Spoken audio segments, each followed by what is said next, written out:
वज़ीर-ए-आज़म शहबाज शरीफ से Shanghai electric group के वफ़द ने मुलाकात की। इस्लामाबाद में होने वाली मुलाकात में chairman Shanghai electric group Babli ने वफ़द की मुलाकात की क़यादत की। वज़ीर-ए-आज़म को पाकिस्तान में शंघाई इलेक्ट्रिक के मुख्तलिफ मंसूबों पर ब्रीफिंग दी गई। इस मौके पर वज़ीर-ए-आज़म ने कहा कि चीन के साथ दोस्ताना ताल्लुकात और मुआशी इश्तराक के मज़ीद फ़रोग़ के ख़्वाहां हैं। उन्होंने मज़ीद कहा कि पाकिस्तान और चीन की दोस्ती समुद्रों से गहरी और हिमालय से बुलंद है। यहाँ काम करने वाले चीनी मेहमानों की सिक्योरिटी पर कोई समझौता नहीं किया जाएगा। वज़ीर-ए-आज़म का कहना था कि चीनी कंपनियां कोल पावर प्लांट और कोयले की कान कुनी में मज़ीद सरमायाकारी करें। मौजूदा मंसूबों की वसाअत के लिए चीनी सरमायाकारों को तमाम सहूलतें देंगे। वफ़द ने वज़ीर-ए-आज़म को मुख्तलिफ मंसूबों की अब तक की पेशरफ्त पर ब्रीफिंग भी दी।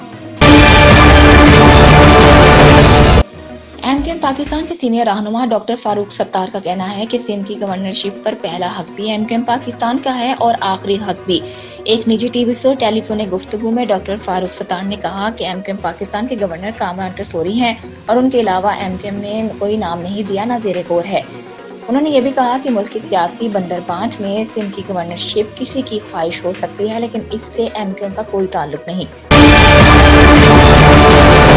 गवर्नर सिंध कामरान टसोरी से सहाफ़ी ने सवाल किया कि आपकी जाने की खबरें आ रही हैं, इस पर आप क्या कहेंगे? सहाफ़ी के इस सवाल पर गवर्नर सिंध ने जवाब दिया कि फिलहाल कोई सवाल नहीं ले सकता, मैं वज़रा की हल्फ बर्दारी में जा रहा हूँ। वाज़ेह है कि गवर्नर सिंध की तब्दीली की बाद गश्त सुनाई देने लगी है। ज़राए के मुताबिक जस्टिस रिटायर मकबूल बाक़ी का नाम गवर्नर सिंध के लिए ज़ेरे गर्दिश है। गवर्नर सिंध कामरान टसोरी ने ताजिर रहनुमाओं के इजलास के बाद प्रेस कॉन्फ्रेंस की।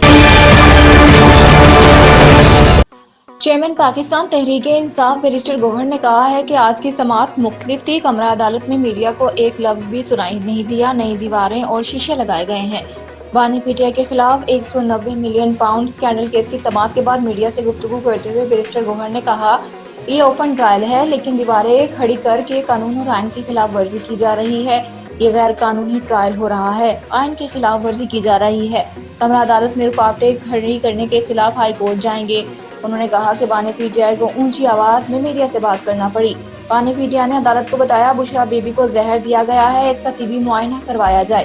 पीटीआई चेयरमैन ने यह भी कहा कि अदालत से गुजारिश है कि सेनेट इलेक्शन से मुतल्लिक हमारी दरख्वास्त सुनी जाए। उन्होंने कहा कि मुज़ाकरात जिससे भी होने हैं, जब भी होने हैं, हम किसी से नहीं छुपाएंगे। चाहते हैं मुज़ाकरात हों, हम कोशिश कर रहे हैं, सियासी जमातों के साथ राब्ते में हैं। इदारों के साथ हमारे किसी किस्म की मुज़ाकरात नहीं हो रहे। वज़ीर आला खैबर पख्तूनख्वा अली अमीन गंडापुर ने कहा है कि मेरा वर्कर भी फजलुर रहमान को शिकस्त दे देगा, इनका तो घर में वोट नहीं है। इस्लामाबाद में जुडिशल कॉम्प्लेक्स से बाहर मीडिया से गुफ्तगू करते हुए अली अमीन गंडापुर ने कहा, फजलुर रहमान साथ देने को तैयार हैं तो कोई मसला नहीं, वो अपना रेट लगवाना चाह रहे हैं। अली अमीन गंडापुर ने कहा कि DIG खान में लोगों को पकड़ के JUIP में शामिल कराया गया, PTI का मैंडेट चोरी हुआ। उन्होंने कहा मरियम नवाज पंजाब में आवाम को सेहत कार्ड दें जैसे KP में हमने दिया। 40 साल पंजाब में हुकूमत की एक अस्पताल नहीं बनाया। वज़ीर आला खैबर पख्तूनख्वा का मजीद कहना था कि मुल्क को मजीद अंधेरों में न धकेलें, PDM तजुर्बे से मुल्क कहीं से कहीं चला गया। PDM 2 का तजुर्बा कर लिया, मुल्क मजीद तजुर्बात बर्दाश्त नहीं कर सकता। PTI रहनुमा ने कहा लंदन प्लान जैसे तजुर्बात से बाहर निकलें, आवाम का सोचें, मुख्तलिफ मसाइल से दो चार हैं। शुक्र है एहसास हो रहा है कि गैर कानूनी घर पर छापा गलत है। उनका कहना है कि गुज़िश्ता 2 साल से जो छापे मारने में मुलव्विस हैं उनकी फैमिलीज को उन्हें समझाना चाहिए। लोगों को मुंह दिखाने के काबिल नहीं, हर किसी को उठा लेते हैं। बानी पीटीआई ने कहा कि पाकिस्तान के लिए बैठने के लिए तैयार हूँ। अली अमीन गंडापुर ने मजीद कहा कि अवाम की जुबान आर्जी तौर पर बंद कर सकते हैं। अवाम ने इंतखाबात में इशारा दे दिया, अवाम का इशारा समझ जाओ। इस्लाह के लिए तैयार नहीं तो सजा के लिए तैयार हो।